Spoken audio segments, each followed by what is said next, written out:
the church tells us that we're just beginning Advent, that we're really not supposed to think about Christmas just yet. Yet, in our culture, in our day, people are singing Christmas carols, people are doing Christmas shopping. It's on full scale. So where do we find time for Advent if, as a culture, we're already jumping ahead to Christmas? Well, let's see the connectedness between them. Advent is about hope. What sets human beings apart from the animals is that we have a sense of the future. And if we have a sense of the future, we can have a sense of hope. When we don't have a sense of hope, we can live with despair. There's no reason to go on because our mind's permitted. If we reject that, there's nothing really to live for.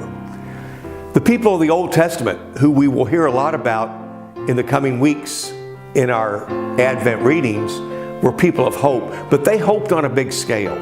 When they talked about hope, it wasn't about writing a letter to Santa Claus and making a list and checking it twice.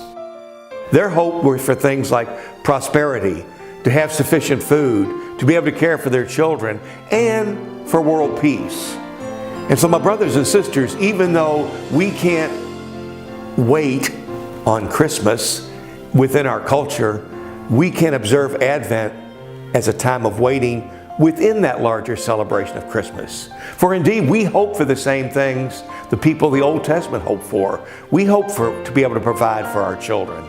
We hope for world peace. So let us turn our prayers and spend these days of Advent in anticipation of Christmas, trying to assure that Christmas will be holy. We have some wonderful guides. We'll listen to the prophets who foretold the coming of the Messiah. We'll listen to the heroes of Advent. We'll hear about Elizabeth and Zechariah, who longed for a child, but had long given up that would happen when God blessed them, and Elizabeth gave birth to a baby that would become John the Baptist.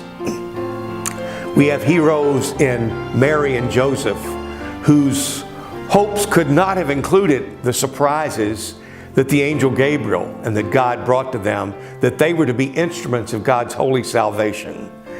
We too are called to be instruments of God's holy salvation. It won't always be the way we expect it to be. Sometimes it'll look very different.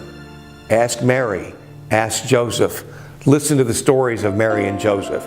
Travel with them as they travel from their home to a place of uncertainty, but to the birth of a child, which is perhaps the most hope-filled event in all human history. Pause, my brothers and sisters. Pause and hope for that which is real, that which is concrete, and that which is the will of God. Happy Advent. God bless you.